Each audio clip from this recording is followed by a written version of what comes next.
Eines Tages, als ein düsterer Orkan sich am Horizont zusammenzog und schwarze Wolken den Himmel bedeckten, hatte Emma keine Zeit zu verlieren. Sie eilte hinaus in ihren Garten, um ihre Gartenmöbel und Pflanzen vor dem drohenden Sturm zu schützen. In ihrer Eile vergaß sie jedoch, die Haustür zu schließen, und so blieb sie weit offen stehen. Als Emma draußen im Garten arbeitete, hörte sie plötzlich Geräusche aus dem Inneren ihres Hauses. Ihr Herz schlug schneller vor Aufregung und Angst. Sie dachte zunächst an Diebe, die ihr Haus durchsuchten. Vorsichtig schlich sie näher und lauschte auf die Geräusche. Doch dann, zu ihrer großen Überraschung, hörte sie kein menschliches Gespräch oder das Klappern von Werkzeugen. Stattdessen hörte sie leise, fiepende Laute. Verwirrt und neugierig betrat Emma ihr Haus und folgte den Geräuschen. Als sie in ihr Wohnzimmer kam, sah sie etwas, das sie nie erwartet hätte. 3 niedliche Rehkitze waren im Wohnzimmer und sahen genauso verblüfft aus wie sie.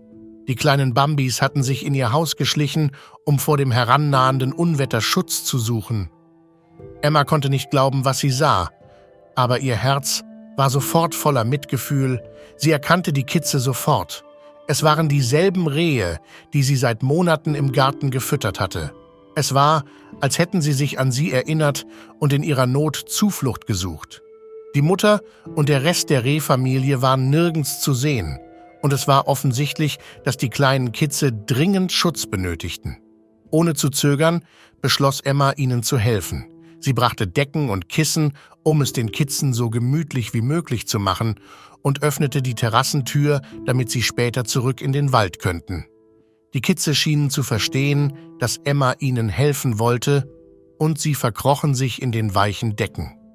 Emma beobachtete die 3 jungen Rehe stundenlang, wie sie in ihrem Wohnzimmer spielten und sich von dem aufziehenden Sturm nicht stören ließen.